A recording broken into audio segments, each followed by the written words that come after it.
style of bag that I've seen so often lately. And it's funny that I say it like that because I can't think of a single example of where I've seen it, but I know I've seen them everywhere.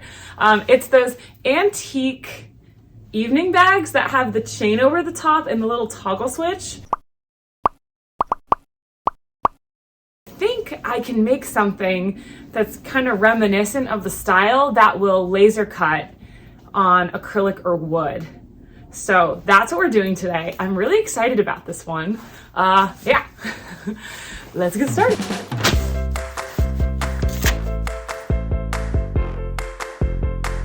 So here's what I'm thinking. It can be cut out of a long rectangle like so, and the magnet closures are gonna go on either end of this. I think I can get away with just a couple round magnets. And then between those magnets, I'm gonna cut a big, long living hinge. Now, a living hinge, when cut on top of a rigid material like wood or acrylic, will make that rigid material actually bend. So in the interest of demonstrating this, I'm gonna cut this out with scissors, the old-fashioned way. And what's gonna happen when that living hinge bends is this shape should fold into a nice little handbag because the top magnetic closures will stick to each other.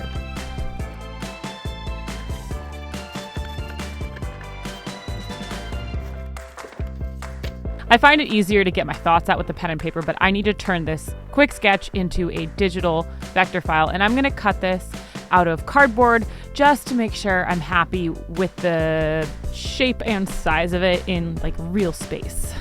And I'm cutting this on my Creality Falcon 2 Diode Laser Cutter. I love this little machine. It's a really great option if you're in the market for a laser and want something a bit more affordable that's still gonna get the job done and have a pretty big bed size. And I'm gonna bend this up and take a look, and I think I'm happy with that size and feel. Super happy with it. That was my first draft too. Now, the pattern for the lining is gonna be a bit trickier because it's not as flat. So to do this, I cut my pattern in acrylic just to use as like a guide for drawing. Probably could have used cardboard to be honest, but I didn't. Point is I didn't. And I'm gonna start building this lining using a paper bag, and I'm not gonna worry about measurements or anything. I'm just building this into the outer shell pattern until I'm happy with it. I can't just cut the same shape and size out of the leather because this is gonna be bent in 3 dimensions, so the interior of this needs to be a little bit smaller than the shell. Otherwise, we'll have little ends sticking out of the top. Once I have my shapes, now I'm gonna go in and measure everything and turn it into a pattern so that I can take this, cut paper and translate it into a vector file on the computer that I can then put through the laser cutter.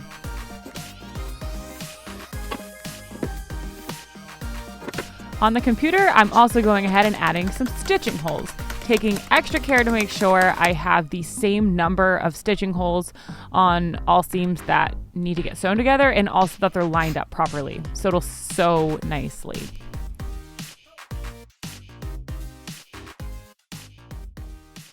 I'm happy with the pattern, so now I'm gonna cut this out of the real leather.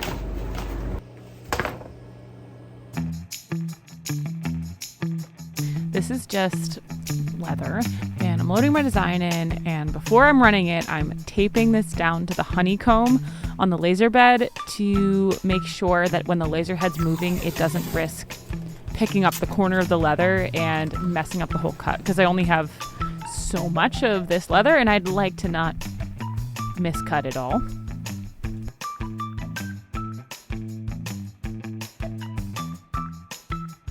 So I've found that diode lasers for cutting leather and textile specifically are even better than CO2 lasers. I think it has a tighter kerf on the material, so there's a lot less extra like charring and smudging, which leads to a much cleaner looking finished product, to the point that I actually almost changed my mind on the leather I wanted to use, because I was hoping for a more blackened edge on this white leather, but I pushed through anyway. I figured it looked pretty good, but just wanted to give Diode Lasers the shout out for that because they're really fantastic on textiles.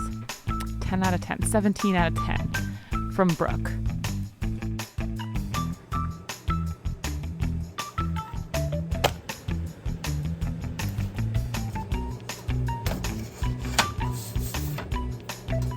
All right, now it's time to start cutting some of the wood. So I'm starting with a 6 by 12 inch, 1/8 inch thick, solid maple laser ready sheet. And I'm gonna start by cutting some of the details of the bag out first. These are the thin panels that are gonna go on the top of the bag. And this way, if I really mess something up, it's just a small piece before going ahead and cutting the really large living hinge for the outer shell. Especially on the wood, you'll notice the smoke that the laser cutter's kicking off. This and a lot of diode lasers don't come with an enclosure. I would highly recommend either purchasing the enclosure that the brand your laser has available or building some sort of solution. We, for filming purposes, don't have our enclosure on, but that doesn't mean that you shouldn't use it. And we always use an enclosure when we're not trying to film. I cut the large living hinge shell out of a pre-finished 1/8 inch thick cherry plywood. I find that plywood sometimes holds the living hinge a bit better than solid wood does, just depending on the grain of the wood. So it's a bit more of a consistent result, but it's plywood, but that's a trade-off. But in this case, I was really happy with how it looked. Plus, this particular sheet was pre-finished, so it saves me a lot of work because I don't have to put an oil or anything on this after.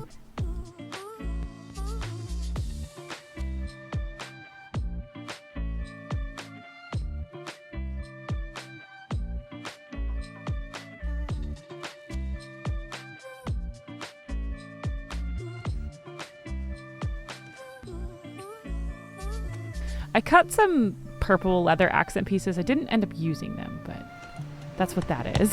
The magnets pressure fit into their spots on the bag, and I'm just using a big rubber mallet to tap them into place.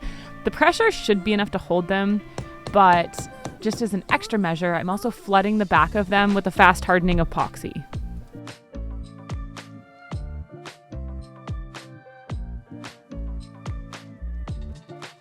Once the epoxy completely sets, I can sew everything together. My stitching holes are all lined up, so this is not difficult to do, but definitely took patience.